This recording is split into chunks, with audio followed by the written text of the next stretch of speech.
말씀 같이 봅니다. 우리에게 주신 말씀은 창세기 41장 37절에서 45절까지 말씀입니다. 창세기 41장 37절에서 45절까지 말씀 교독합니다. 제가 먼저 읽을게요. 바로와 그의 모든 신하가 이 일을 좋게 여긴지라. 바로가 그의 신하들에게 이르되 이와 같이 하나님의 영에 감동된 사람을 내가 어찌 찾을 수 있으리요. 요셉에게 이르되 하나님이 이 모든 것을 내게 보이셨으니 너와 같이 명철하고 지혜 있는 자가 없도다. 내 집을 내 백성이 다 내 명령에 복종하려니 내가 너보다 높은 것은 내 왕자뿐이니라. 바로가 또 요셉에게 이르되 내가 너를 애굽 온 땅의 총리가 되게 하노라 하고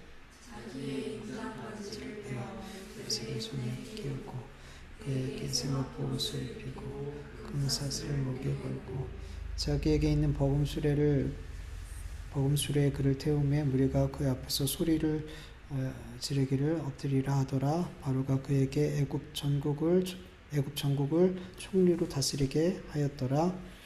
바로 요셉에게 이르되 나는 바로라. 애굽 온 땅에서 내 허락 없이는 수족을 놓을 자가 없고 같이 읽겠습니다. 그가 요셉의 이름을 사브넷 바네아라고 하고 또 온 제사장 보디베라의 딸 아스낫을 그에게 주어 아내로 삼게 하니라. 요셉이 나가 애굽 온 땅을 순찰하니라. 아멘. 요셉은 애굽 왕의 꿈을 해석해 준 뒤에 7해 풍년 뒤 그리고 7해 흉년이 오게 됨을 알게 해주고 이에 대해서 어떻게 대비해야 될지를 또 얘기해 줬어요.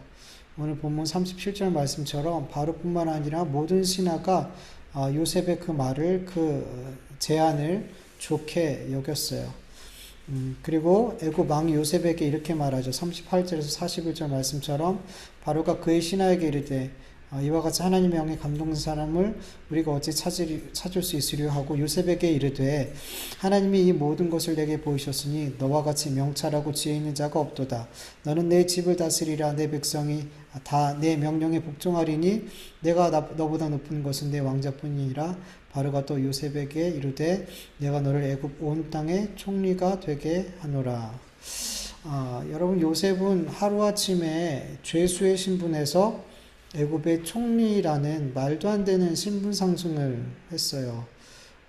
이러한 파격적인 인사를 바로는 어떻게 할 수 있었을까요? 바로는 자신의 꾼 꿈으로 인해서 엄청나게 큰 번민을 했어요. 그래서 이 꿈을 해석해 줄 수 있는 점술가 그리고 현인들을 온 나라에서 다 불러 모았어요. 그러나 아무도 바로의 꿈에 대해서 이게 어떤 꿈입니다 라고 해석해 줄 수 있는 사람이 없었죠. 그때 바로의 마음이 어땠을까요? 더 크게 번민이 됐겠죠. 더 흉한 그 꿈이 더 불길하게 느껴졌고 더 두려웠을 거라는 거죠. 바로의 이 번민, 이 두려움은 신하들에게 이어졌을 거예요. 왕이 저렇게 번민하고 두려워하니까 자기들의 신하들도 당연히 그 모습을 보면서 막연한 두려움과 그런 번민이 있었을 것 같아요. 그런데 요셉이 그 왕의 불길한 꿈을 정확하게 해석해 주었고 뿐만 아니라 이 불길한 꿈을 대비할 수 있는 대책을 내놓았더라는 거죠.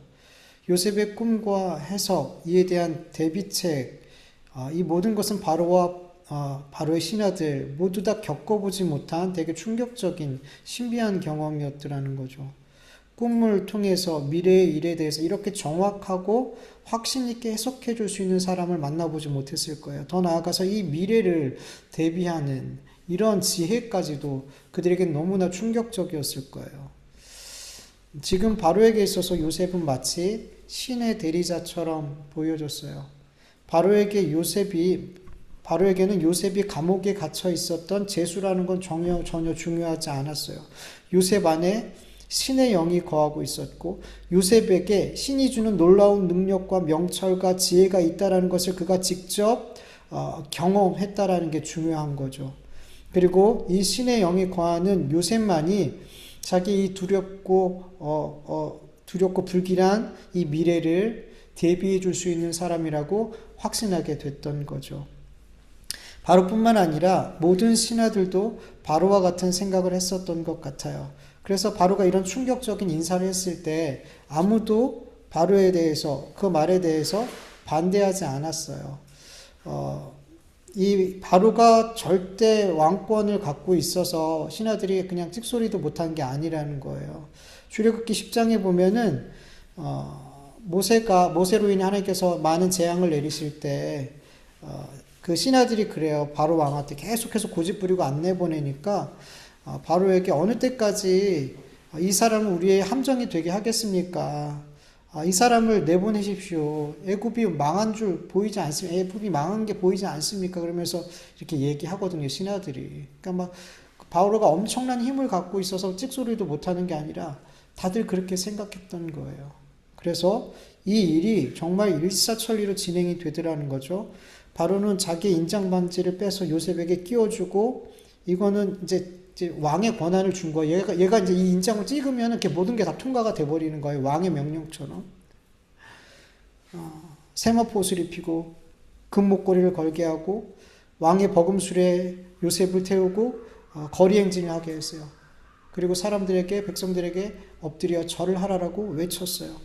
이렇게 요셉은 정말 순식간에 갑작스럽게 애굽 전국을 다스리는 총리라는 그 자리에 오르게 되었어요.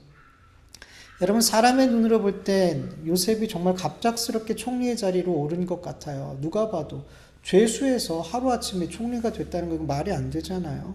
정말 벼락출세를 한 것처럼 보이죠. 그러나 믿음의 눈으로 보면 전혀 그렇지 않더라는 거죠. 하나님의 철저한 계획이 요셉의 삶의 한 걸음 한 걸음을 인도하셨고 애굽의 총리라는 자리까지 오르게 하셨더라는 거죠. 여러분, 믿지 않는 사람들은 성공의 자리, 출세의 자리, 힘 있는 자리, 명예의 자리, 인기 있는 자리에 올라가게 되면 내 열심으로, 내 노력으로, 내 힘으로, 내 피땀 눈물의 결과라고 이렇게 생각을 하죠. 그러나 우리 그리스도인들은 그렇게 생각하지 않아요. 우리가 어떤 높은 자리에 올라가게 됐을 때, 명예로운 자리에 올라가게 됐을 때, 성공의 자리에 올라가게 됐을 때 나를 그 자리까지 하나님께서 가게 하기 위해서 많은 계획과 인도하심이 있었다라는 것을 우리는 믿음으로 고백하게 돼요. 그리고 반대로 우리 그리스도인들이 세상적으로 볼 때 실패하는 자리, 망하는 자리, 버림받는 그런 자리에 있게 됐을 때 이 역시도 하나님의 철저한 계획 가운데 하나님의 인도하심이 있었기에 우리가 그 자리에 있게 된다는 것을 우리 그리스도인들은 믿어야 돼요. 믿어야 돼요.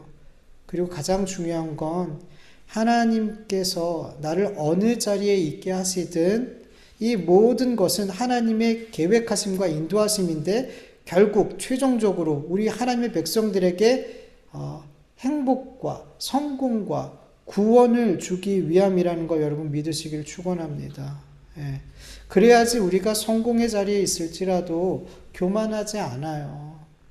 실패의 자리에 있다 할지라도 좌절하고 낙심하고 하나님을 원망하지 않아요. 하나님이 나를 어떤 자리에 세우든지 그 자리에서 감사할 수 있게 되는 거예요. 여러분, 정말 중요한 건요. 하나님의 철저한 계획 가운데 요셉의 개인의 삶의 한 걸음 한 걸음을 인도하셔서 가게 하신 그 최종 목적지가 총리라는 자리가 아니라는 거예요. 하나님의 목적은 총리의 자리가 아니에요. 요셉 개인의 삶으로 볼 때는.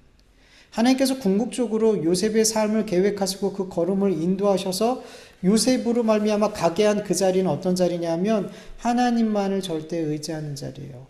하나님만을 신뢰하고 하나님의 말씀에만 순종하고 하나님 중심의 삶을 사는 그 자리, 믿음으로만 사는 그 자리. 바로 하나님께서는 요셉을 그 자리로 최종적으로 인도하신 거라는 거예요.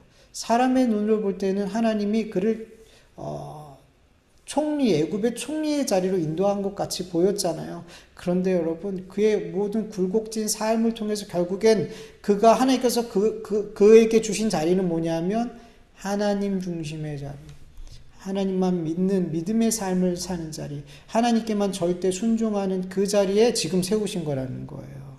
근데 사람의 눈으로 볼 때는 애굽의 총리의 자리라는 거죠. 그 자리가. 요셉 개인을 향한 하나님의 목적지는 애굽 총리라는 세상적으로 성공한 자리가 아니라 믿음으로만 사는, 하나님께만 순종하는 그 자리였어요. 요셉이 하나님 중심의 삶, 하나님을 믿는 믿음으로 사는 삶, 그 말씀에 순종하면서 사는 삶을 살 때 여러분, 그 삶이 바로 성공한 자리예요. 그 자리가 가장 행복한 자리고요. 그 자리가 구원을 받은 자의 자리인 거예요. 여러분, 하나님께서는 우리 그리스도인들의 삶을 인도하실 때 그 목적지가 이 세상에서 왕처럼 사는 그런 삶이 아니에요. 만왕의 왕이신 하나님 나라를 영원토록 상속받을 수 있는 하나님의 아들들의 자리로 우리를 이 땅에서 인도해 가시는 거라는 거죠. 하나님께서 우리 그리스도인들을 하나님의 아들들의 자리로 인도하시기 위해서 우리의 인생은 그렇게 파란만장한 거예요. 우리 그리스도인들이 삶이 그렇게 기복과 변화가 많은 거예요. 그렇게 내 앞을 내다볼 수 없는 삶을 살게 하시는 거예요. 그렇게 내 마음대로 안 되는 삶으로 인도하시는 거예요. 내 마음대로 되어지는 인생은 절대로 하나님 찾지 않아요. 하나님의 아들들 그 자리에 가지 못해요, 여러분. 여러분, 요셉의 삶을 보면 정말 하늘과 땅을 오가는 극과 극의 삶을 살았죠.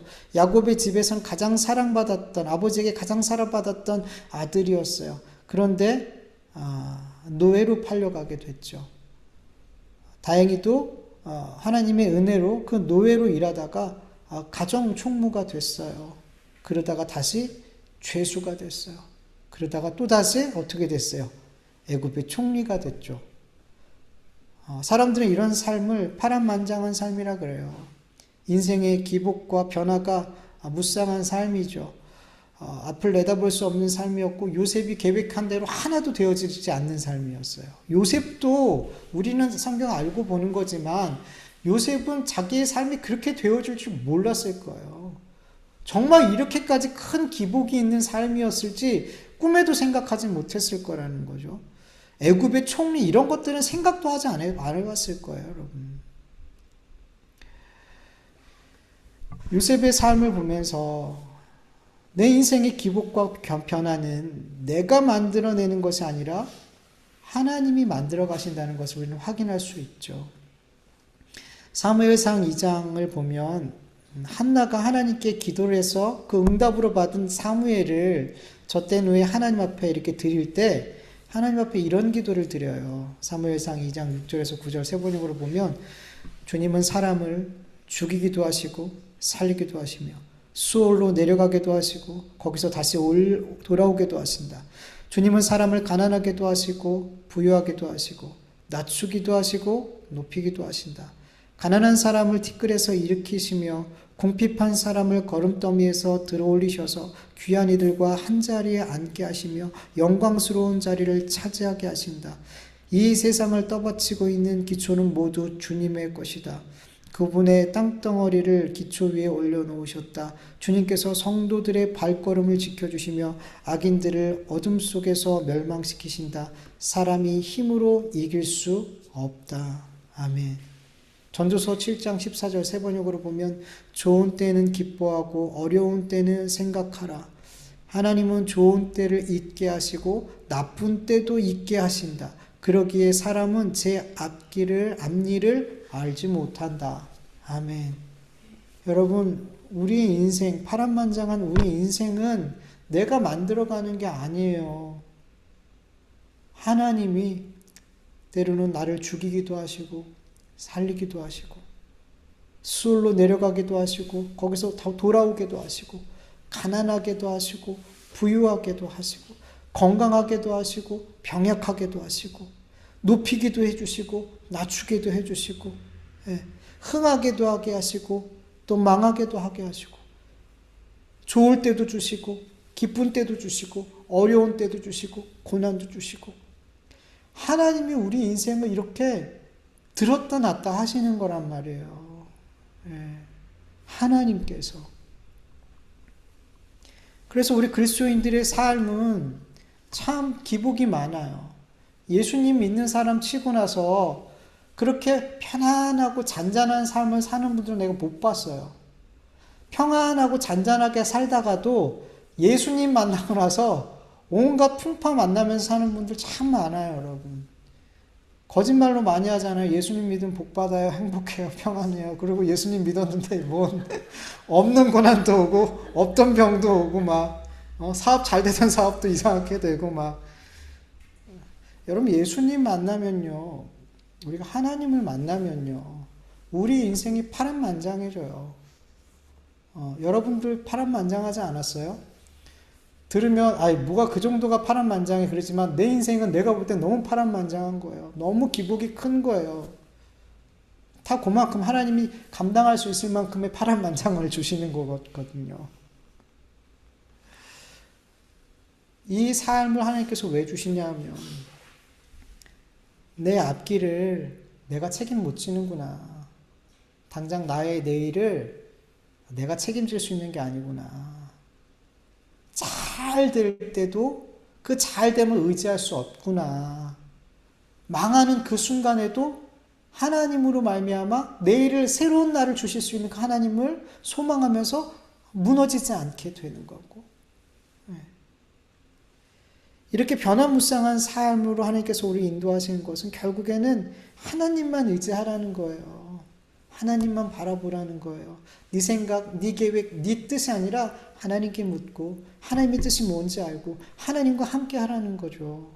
그래야 그 삶이 하나님이 계획하신 그 하나님의 아들들이라는 그 목적지까지 바르게 갈 수 있기 때문인 거예요. 그래서 여러분, 하나님께서 우리 그리스도인들을 이렇게 변화무쌍한 삶으로 인도하시는 건 우리에게 꼭 필요한 것이라는 것을 믿고, 그래서 하나님 나를 어떤 자리에 두든지 여러분 그 자리에서 감사할 수 있길 바라요. 교만하지 않기를 바라요. 또 낙심하지 않기를 바라요. 우리가 그 자리에서 할 수 있는 최선은 뭐냐면 하나님 감사합니다. 하나님 감사합니다. 나를 하나님의 아들들 만들려고, 나를 예수 그리스도를 믿는 참 제자 만들려고 하나님 오늘 저를 이 자리에 놓으셨네요.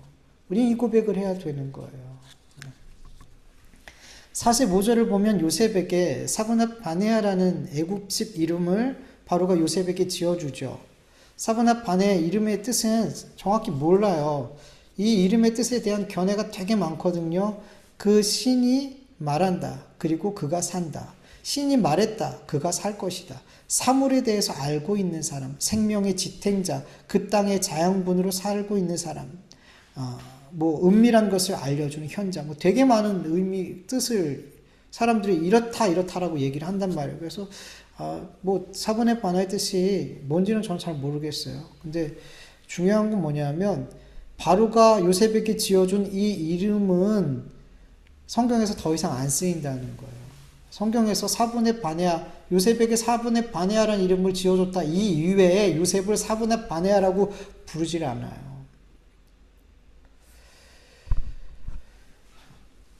요셉의 이름을 애굽식 이름으로 바꾸어졌다는 것은 곧 요셉은 이제 애굽 사람으로 인정해주고 애굽의 일원으로 인정해주고 요셉은 애굽 사람으로 이제 살아야 된다는 거잖아요. 그런데 사브낫 바네아라는 요셉의 애굽식 이름은 여기서만 딱 한 번 쓰여지고 안 쓰여져요. 요셉의 이름은 비록 사브낫 바네아로 바뀌었지만 모든 사람이 요셉을 그 이름으로 불렀지만 요셉은 사브낫 바네아의 삶을 살지 않고 여전히 하나님만을 섬기는 아브라함과 이삭과 야곱을 따라서 믿음의 삶을 사는 요셉으로 살았더라는 거죠. 그게 중요한 거예요. 애굽의 총리가 된 요셉의 삶은 겉으로 볼 때는 애굽을 위해서 바로를 위해서 충성스럽게 일하는 사람처럼 보였을 거예요. 그러나 그는 단 한 번도 하나님과 동행하는 삶, 하나님을 위한 삶을 포기한 적이 없는 삶을 살았어요. 그는 계속해서 하나님을 위해서 일했단 말이죠. 요셉이 애굽에서 한 모든 일은 결국 야곱의 가족을 애굽에 정착하게 하게 된 일이 되었고, 더 나아가서 이스라엘이 애굽에서 번성하게 하기 위한 밑거름이 된 일들이었더라는 거죠. 여러분, 하나님과 동행하면서 하는 모든 일들은 결국엔 하나님의 뜻을 이루는, 하나님의 구원을 이루는 귀한 일이 된다는 것을 믿으시길 축원합니다. 그래서 성경은 요셉을 사분의 바네아라고 기록하지 않고 계속 요셉이라고 부르는 거예요. 그는 사분의 바네아의 삶을 살지 않았고 요셉의 삶을 살았어요. 네. 여러분, 우리 그리스도인들이 세상에서 살아갈 때 다양한 장소에서 다양한 일을 하고 다양한 어떤 직함으로 이렇게 불리면서 살아가요. 그런데 우리 그리스도인들이 내가 어느 곳에 있든 어떤 일을 하든 어떤 직함으로 불리든 우리 그리스도인들은 내가 있는 그 장소 때문에, 내가 하는 그 일 때문에, 내 직함 때문에 하나님과 동행하는 삶, 하나님을 위한 삶을 포기해서는 안 되는 거죠. 우리 그리스도인들은 내가 어디 있든 어떤 일을 하든 내가 어떻게 불리든 그곳에서 어떤 삶을 살아야 돼요? 그리스도인의 삶을 살아야죠. 그리스도인으로서 살아야죠. 겉으로 볼 때 다른 사람이랑 별 다르지 않아요. 똑같이 일해요. 그런데 우리 그리스도인들이 일하는 목적은 분명히 달라야 돼요. 그곳에서 일하는 일의 동기는 분명히 달라야 된단 말이죠. 우리가 일하는 이유가 뭐예요? 돈 많이 벌고 더 높은 지위와 직함을 얻고 궁극적으로는 남들이 부러워할 만한 그런 성공한 삶, 행복한 삶을 살기 위해서 여러분 일하는 거 아니잖아요. 그리스도인들이 세상 사람들과 똑같은 목적과 동기를 가지고 일하면 그 일터에서 하나님과 동행하는 삶 못 살아요. 여러분, 그리스도인에게 가장 중요한 삶은 주님과 동행하는 삶이에요. 에녹처럼 그 일상에서 애 낳고 키우고 그냥 일하고 그 일상에서 모든 순간에 하나님과 동행하는 삶. 우리 그리스도인들은 그 일터에서 늘 하나님을 의식하고 말씀을 의식하고 하나님과 동행하면서 일을 하는 거예요. 하나님과 동행하면서 다른 사람을 만나는 거예요. 그 일터에서 하나님의 음성이 들려져야 되는 거예요. 하나님과 동행하며 일할 때 나는 그 일터에서 하나님을 예배하는 삶을 살게 되는 거죠. 세상 사람들과 똑같이 일하는 것 같지만 나는 전혀 다른 일을 그곳에서 하고 있는 거예요. 나는 하나님을 위해서 일하고 있는 거예요. 그리고 하나님의 일을 할 때 내 삶을 통해서 정말 하나님이 그 일터에서 일하심이 보여지게 돼요. 최소한 다른 사람은 몰라도 내가 그 하나님의 일하심과 그 하나님의 손길이 보여져요. 깨달아진단 말이죠. 여러분, 내가 일하는 그곳에서 내가 그리스도인으로서 일하고 있는지 아니면 세상 사람들이 불러주는 그 직함을 맡은 자로서만 일하고 있는지를 확인하려면 내 삶에서 내 일터에서 하나님이 일하고 계신지 여러분 그것이 확인되어지는지 보여지는지를 보면 되는 거예요. 내가 하나님과 그 말씀과 동행하는 그리스도인으로서 일한다면 그 일터에서는 반드시 하나님이 일하고 계시는 게 보여져요. 하나님의 능력의 손이 보여진단 말이에요. 반드시 여러분. 가정에서 일할 때도, 집안일을 할 때도, 회사에서 일할 때도, 내가 어디서 무슨 일을 하든 내가 하나님과 동행하면 하나님의 일하심이 그 일터에서 반드시 보여지는 줄 믿으시길 축원합니다. 그게 안 보여주면 나는 그냥 세상 사람들과 똑같은 동기로 일한다고 생각하면 돼요. 그냥 일하는 거예요. 하나님의 일이 아닌 그냥 일하는 거예요. 45절을 보면 바로는 요셉에게 온 제사장 보디베라의 딸 아스낫을 그 아내로 주게 돼요. 온은 태양의 집 이런 뜻이에요. 즉 태양신을 섬기는 제사장 보디베라의 딸을 바로가 요셉의 아내로 주었어요. 바로는 요셉에게 사보넷 바네아라는 애굽식 이름을 주었어요. 그뿐만 아니라 태양신을 섬기는 제사장, 아주 높은 직급에 있었던 제사장이 아닐까 싶어요. 애굽의 총리의 아내를 주는데 그냥 일개 제사장의 딸을 주진 않았을 것 같아요. 아주 높은 제사장의 딸을 주었을 거라고 생각이 돼요. 이것은 곧 바로의 의도는 그런 것 같아요. 요셉을 완전히 애굽화하려고 그랬던 것 같아요. 애굽화하려고 그랬던 것 같아요. 여러분 요셉이 하나님만 요셉은 하나님만 섬겼죠. 근데 여러분 그 당시에 많은 나라들은 하나의 신만 섬기지 않았어요. 유일신은 이스라엘밖에 없었어요. 다신교였어요. 많은 신들을 섬겼어요. 바로가 요셉에게 원하는 거는 하나님을 네 속에 계신 하나님의 영이 있다 그랬잖아. 네 속에 하나님의 영이 있다. 그러니까 그 하나님을 섬기지 말라는 게 아니에요. 그 하나님도 섬겨. 근데 우리가 섬기는 그 신도 섬기라는 거예요. 예. 여러분 이스라엘을 정복했던 많은 나라들을 보면 하나님을 섬기는 거에 대해서 반대했을까요? 안 했을까요? 반대 안 해요. 하나님 섬기는 거 반대 안 해요. 단지 뭐 하라는 거예요? 우리가 섬기는 신 섬겨. 그거였거든요.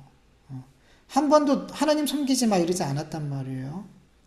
여러분 근데 하나님께서는 이방인들과 통혼하지 말라 그랬어요. 왜일까요? 혈통의 문제일까요? 순수한 혈통을 지키기 위해서였을까요? 아니에요. 여러분 예수님의 족보만 봐도 알잖아요. 예수님의 그 족보에 보면 여자들 이름이 나오잖아요. 다말, 라합, 룻, 바세바 다 이방인 여자예요. 다 이방 여자란 말이에요.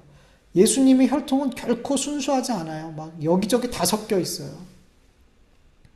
혈통 때문에 이방인과 통혼하지 말라고 하는 게 아니에요. 통혼하게 됐을 때 뭐가 함께 와요? 그들이 믿는 신이 함께 온단 말이죠. 그리고 나서 이방 여인을 아내로 삼았을 때 그 여자가 그 아내가 믿고 있는 신을 함께 갖고 올 때 남편이 전도할까요? 전도를 당할까요?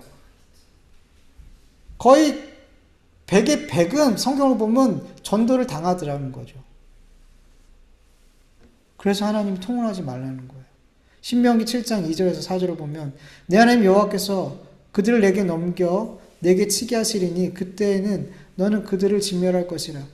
그들과 어떤 언약도 하지 말 것이요 그들을 불쌍히 여기지도 말 것이며 또 그들과 혼인하지도 말지니 내 딸을 그들의 아들에게 주지 말 것이요 그들의 딸도 내 며느리로 삼지 말 것은 그가 내 아들을 유혹하여 그가 여호와를 떠나고 다른 신들을 섬기게 하므로 여호와께서 너에게 진노하사 갑자기 너희를 멸하실 것임이라. 아멘. 항상 성경을 보면 이스라엘 백성들이 우상을 섬기기 전에 그들과 교제해요. 교제하면 자연스럽게 통혼하게 되더라는 거죠. 그리고 우상이 들어오게 되더라는 거예요. 실제로 성경을 보면 이스라엘 백성들은 통혼하게 됐을 때 반드시 하나님을 떠났어요. 반드시 이방신을 섬겼어요. 하나님을 버린 적은 없어요. 이스라엘 백성들이 한 번도 하나님을 버린 적은 없어요. 성막에 있을 동안 그들은 한 번도 예배를 포기한 적이 없어요. 그러나 우상을 섬겼죠. 우상도 섬겼죠. 근데 하나님은 그것을 하나님을 버린 거라고 여기죠. 하나님을 떠난 것으로 여기죠. 여러분 야곱의 아들 유다가 이방 여인과 결혼했을 때 그도 이방신을 섬겼어요. 다윗의 아들 솔로몬이 세상에서 가장 지혜롭다라고 불리는 그 솔로몬 왕이 여러분 후궁 700명과 첩이 300명이 있었는데 대부분 이방인이었어요. 이 이방 여인들이 결국엔 이 지혜로운 솔로몬의 마음을 돌려서 나중에 자기들이 믿는 신을 섬기게 했어요. 열왕기상 11장 1절에서 5절까지 쭉 나와 있어요. 하나님 그렇게 하지 말라고 그랬는데 그렇게 이방 여인들과 결혼하지 말라고 그랬는데 그렇게 결국엔 통혼해가지고 결국에는 그 솔로몬 왕의 마음을 돌려서 시돈 사람의 여신 아스타롯을 따르고 암몬 사람의 가증한 밀곰을 따르고 많은 우상들을 섬기게 됐다 그래요. 그런데 여러분 바로가 요셉에게 태양신을 섬기는 제사장의 딸 아스낫을 아내로 줬단 말이에요. 너무 이건 위기죠. 다 넘어갔어요, 여러분. 너무나 솔로몬도 넘어갔어요, 여러분. 아스낫이라는 이름의 뜻은 뭐냐면 애굽 사람이 섬기는 여신 네이트, 이 네이트를 섬기는 자, 네이트한테 속한 자라는 뜻이에요. 그리고 보디베라, 그의 아버지 보디베라의 뜻은 라가 보낸 자, 라는 태양신이잖아요. 태양신이 보낸 자. 딱 이름만 들어봐도 우상으로 가득한 집 여자와 이제 결혼하게 된 거죠. 얼마나 위험한 일이에요, 지금. 이렇게 우상을 가장 앞장서서 섬기는 집안의 여자와 결혼한 요셉, 어떻게 됐을까요? 너무나 다행히도 그는 이스라엘 백성처럼 솔로몬처럼 자기 아내를 따라서 자기 집안을 따라서 그렇게 다른 신을 섬기지 않았더라는 거죠. 예. 우상을 섬기는 아내와 결혼해서 자녀를 낳았어요. 그러나 그는 여전히 하나님을 섬기는 삶을 살았고 하나님을 위한 일을 했어요. 요셉의 뿌리는 자기가 살고 있는 뿌리는 이제 애굽이란 말이에요. 이 애굽에서 자식을 낳았어요. 그럼 이름 어떻게 줘야 되겠어요? 애굽식으로 짓는 게 당연하잖아요. 미국에서 이민 가서 거기 정착해서 사는 사람들 아들 이름 막 최아무개 이런 식으로 안 짓잖아요. 막 되게 막 굴려서 짓잖아요. 근데 이름을 어떻게 줬냐면 므낫세, 첫째 아들 므낫세, 둘째 아들 에브라임. 애굽 이름으로 짓지 않았어요. 뭐예요? 요셉은 사분합 바네아가 아니라 그곳에서 계속 뭘로 살아가고 있는 거예요? 요셉으로.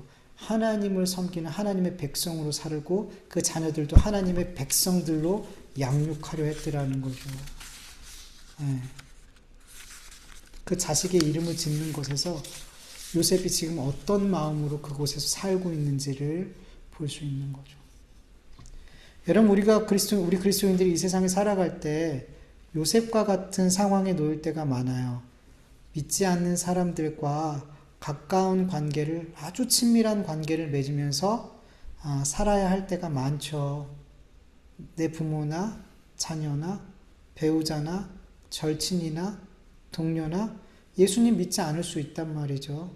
너무 가까이 지내는데 예수님 믿지 않는 그 사람들이 나의 신앙을 여러분 반대할까요? 반대하지 않더라는 거죠. 반대하지 않아요. 그러나 그들은 자기가 믿는 신을 우리가 믿었으면 좋겠다라고 말해요. 삶으로 계속 그렇게 이야기해요. 그들은 어떤 신을 섬겨요? 만문, 돈이라는 신을 섬기고, 권력이라는 신을 섬기고, 성공이라는 신을 섬기고, 명예라는 신, 사상이라는 신, 지식이라는 신, 쾌락이라는 신, 때론 자녀라는 신, 최종적으로는 나라는 신을 섬기면서 살아가고 있단 말이죠.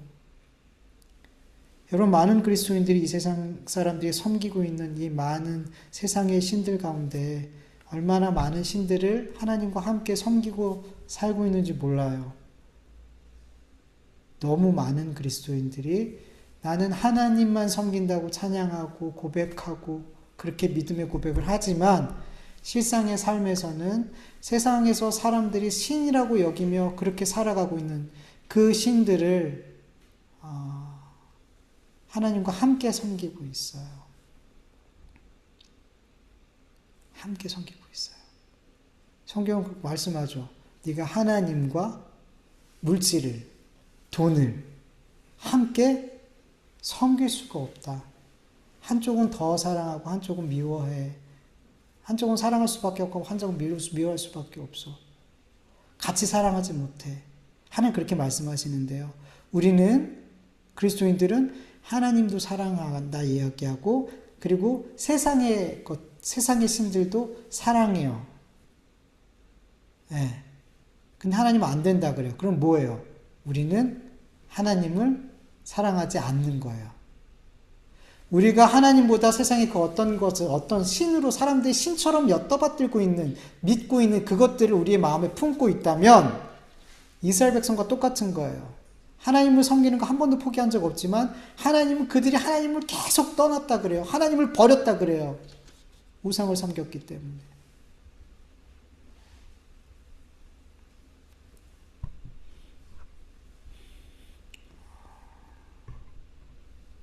그래서 여러분, 우리 그리스도인들은 정말 정신 바짝 차려야 되는 거예요. 내 주변엔 하나님만 섬기는 사람보다 세상의 신들을 섬기는 사람들이 절대 다수죠. 절대 다수예요. 교회에 와야지 좀, 그쵸?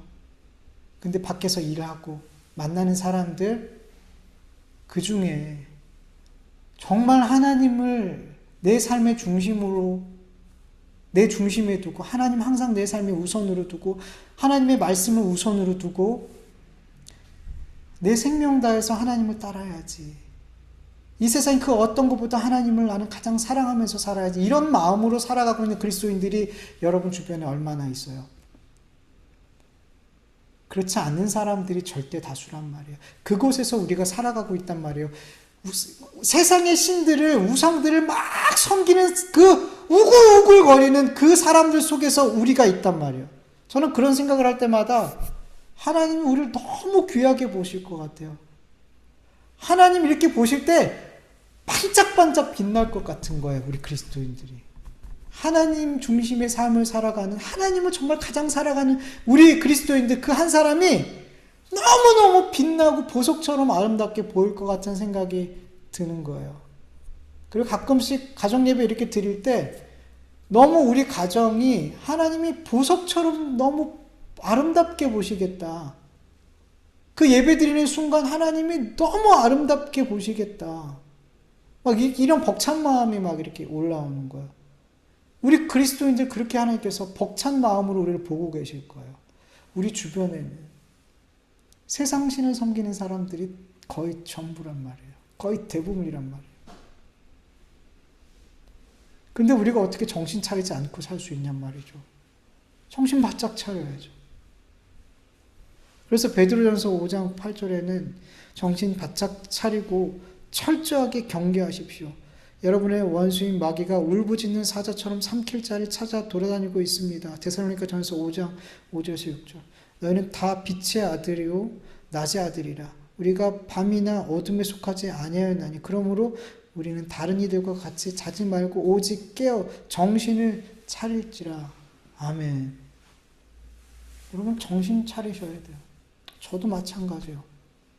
우리가 흐리멍텅하게 그냥 그렇게 우리 많은 시간을 보내는 그 일터나 가정에서 그렇게 살아가면 여러분 우린 다 잡아먹혀요. 맨날 그렇게 영적으로 눌려가지고 여러분 영적으로 눌린 삶이 얼마나 힘든 삶인지 몰라요. 그리스도인들이 영적으로 눌려있으면 행복하지가 않아요. 여러분 그리스도인들이 하나님과 관계가 깨져서 영적으로 막 어둡고 눌려있는데 행복하면 이상한 거예요.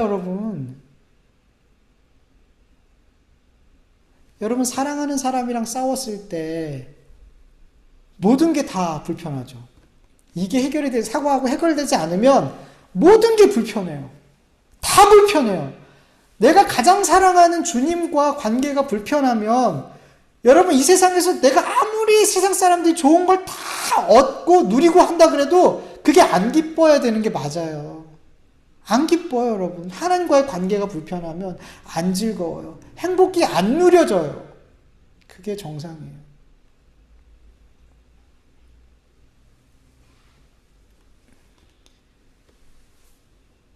여러분 우리가 정말로 마지막 때를 살고 있잖아요. 우리가 늘 너무 많이 느끼잖아요. 점점 주님이 가까우신 발소리가 막 들리잖아요. 뭐 우리가 살아있을 때, 저와 여러분이 살아있을 때 주님 오실지, 뭐 다음 세대에 오실지 모르겠지만 분명한 건 곧 오실 거라는 거죠. 곧 오실 것 같은 마음이 너무 드는 거죠. 그래서 여러분 우리가 더 깨어서 더 내 일상에서 내 일터에서 여러분 주님과 동행하시길 간절히 축원합니다. 기도로 깨어 있으시고 말씀으로 깨어 있으세요. 매 순간순간마다 여러분 깨어 있으세요.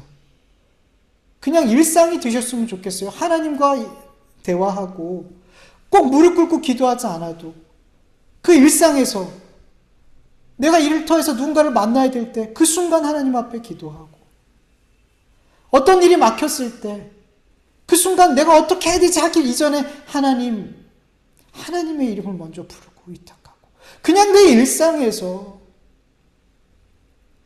세상 사람들은 세상의 그 신들을 계속 부르고 그것을 찾고 묵상하고 살아가거든요. 우리가 하나님을 묵상하는 것보다 세상 사람들이 돈을 묵상하면서, 성공을 묵상하면서 더 깊이 묵상하면서 살아요, 여러분. 근데 우리 그리스도인들이 세상에서 성공과 돈과 막 이런 것들을 묵상하는 것보다 우리가 하나님을 덜 묵상하면 되겠냔 말이죠.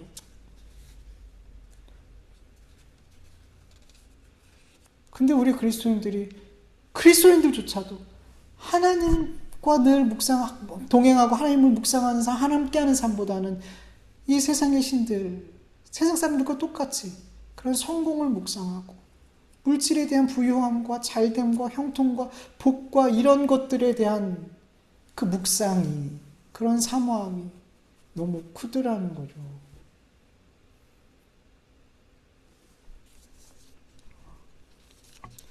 여러분, 주님과 함께 하길 간절히 원합니다. 우리의 양심은 주님 만나고 나서부터 완전 달라졌어요. 양심까지도 새로워졌어요. 그래서 우리는 이제는 뭐가 옳은지를 알게 됐단 말이에요. 뭐가 옳은 삶인지 알게 됐단 말이에요. 그리고 성령님은 계속 그것을 우리에게 말씀하신단 말이에요. 근데 그 음성을 왜 자꾸 거절하냔 말이죠. 성령님이 여러분에게 말씀하시는데 왜 자꾸 안 듣냐는 거죠. 여러분, 성령님은 여러분에게 이야기하실 때 여러분이 알아듣게끔 얘기해 주세요. 막 이상하게, 막 어렵게 얘기해 주시지 않아요. 우리가 가야 할 길을, 우리가 옳다 하는 그 길을 가게 하실 때 알아듣게 얘기해 주세요. 여러분, 들으시길 축원합니다. 세상 사람들이 자기들이 믿는 신들의 이야기를 막 하면서 이게 맞아, 이 신을 섬겨봐, 이런 잡소리들 막 듣지 말고 성령님이 나에게 해주시는 그 말씀을 좀 들으세요. 내 일상에서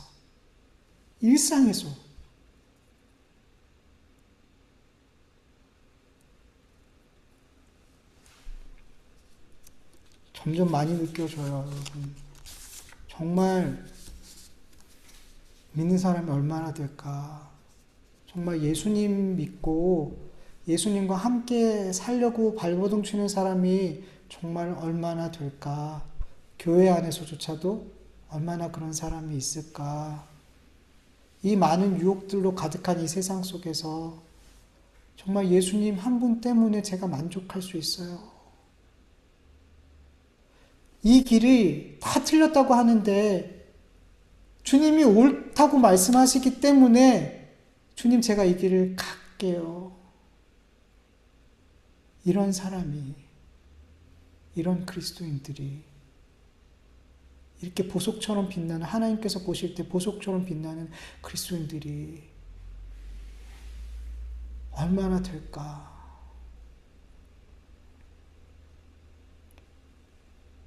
여러분, 그 사람이 저와 여러분 되길 간절히 원합니다.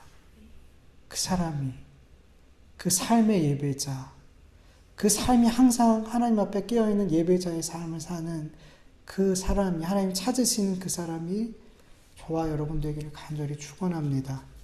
우리 같이 말씀을 기억하면서 잠시 기도하죠.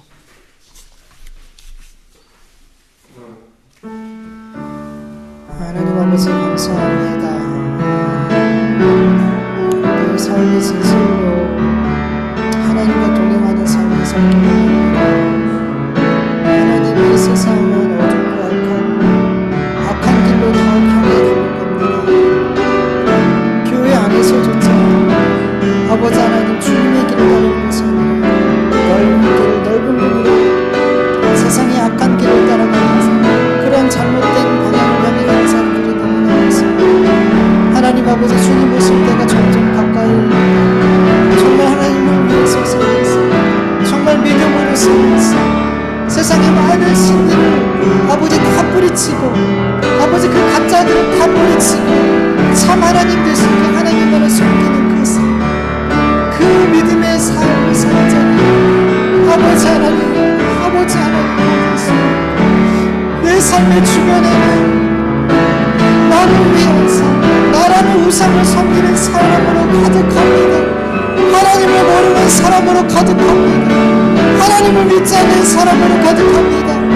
돈을 따르고 성공을 따르고 명예를 따르고 인기를 따르고 쾌락을 따르고 중독에 걸려 아버지 너무나 많이 그 일상을 그 삶을 아버지 세월을 아버지 하나님 아버지 그냥 흘려보내는 사람들이 너무나 많습니다. 아버지 하나님 우리 그리스도인들이 깨어 일어나게 하여 주시옵소서. 우리 교회들이 일어나게 하여 주시옵소서. 그리스도인들이 정신 차리게 하여 주시옵소서. 내 주변에는 온갖 아버지 하나님 세상의 신을 섬기는 사람이 가득한 그곳에서 살아가고 있는데 어떻게 흐리멍텅한 정신으로 살아갈 수 있겠습니까? 정신 차리고 날마다 주님과 동행하며 날마다 주님과 함께하는 삶, 세상과 똑같은 일을 하는 것처럼 보이지만 나는 그곳에서 하나님의 일을 하는 아버지 예배하는 삶을 사는 우리 그리스도인들이 되어줄 수 있도록 우리 주변교회 성도들이 되어줄 수 있도록 주님 역사하여 주시옵시기 간절히 원하오니 하나님 도와주시옵소서.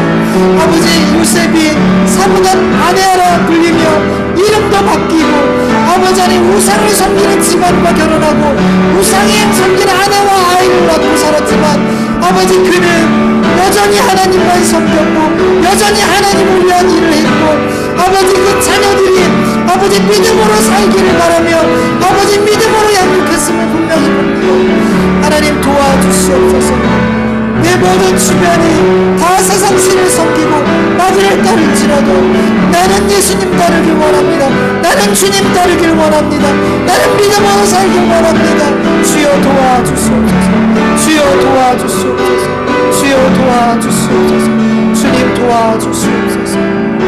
감사합니다. 예수님의 이름으로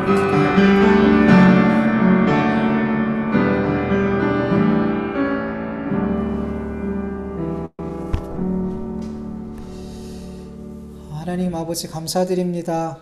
오늘도 이렇게 예배할 수 있도록 도와주셔서 감사합니다. 하나님 우리의 마음을 아십니다. 우리의 삶을 아십니다. 오늘도 우리가 어떤 마음으로 이 자리까지 나왔는지 하나님은 아십니다.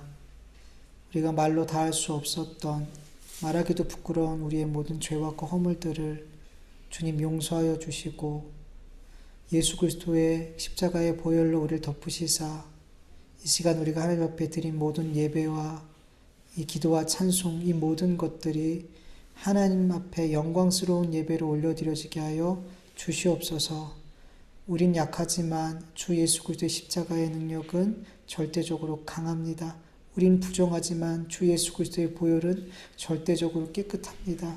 우리가 그 주님을 의지하고 그 보혈을 의지하여 예배 드렸사오니 하나님께는 영광이요 우리에게는 하나님께서 주신 하늘의 평강과 하늘의 신령한 복이 임하는 이 예배의 자리가 되어줄 수 있도록 은혜 베풀어 주시옵소서.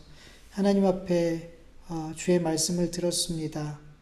하나님 요셉은 우상을 섬길 수밖에 없는 애굽 사람처럼 살 수밖에 없는 상황 속에 있었지만 요셉은 사브낫 바네아로 살지 않고 요셉으로 살았습니다.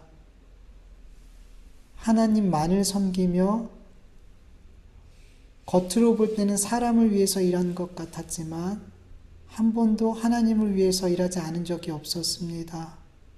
하나님 우리 그리스도인들이 우상을 섬기는 나라는 신을 섬기는 세상의 많은 신들을 섬기는 그 가득한 사람들 속에서 살아가야 됩니다.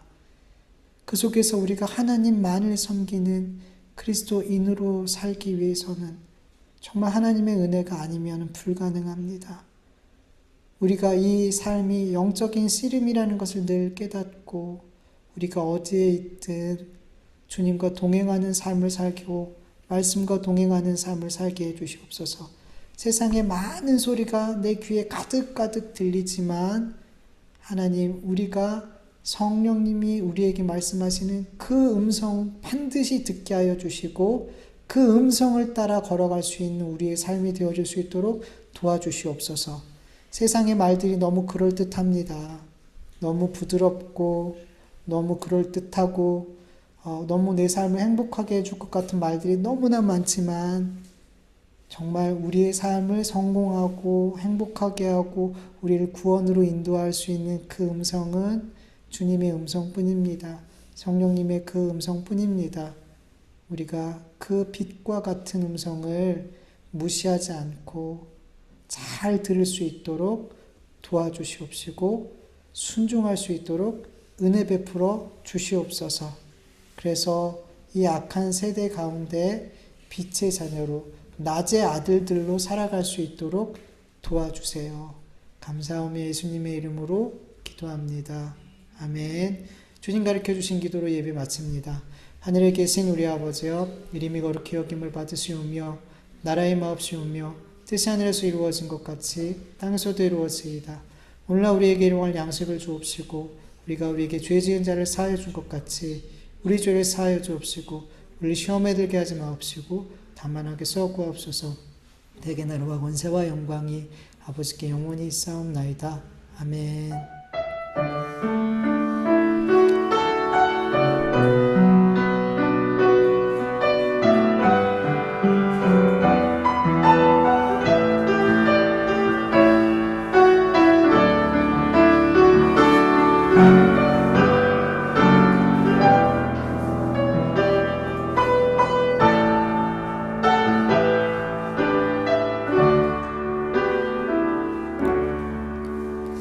예배 마쳤습니다.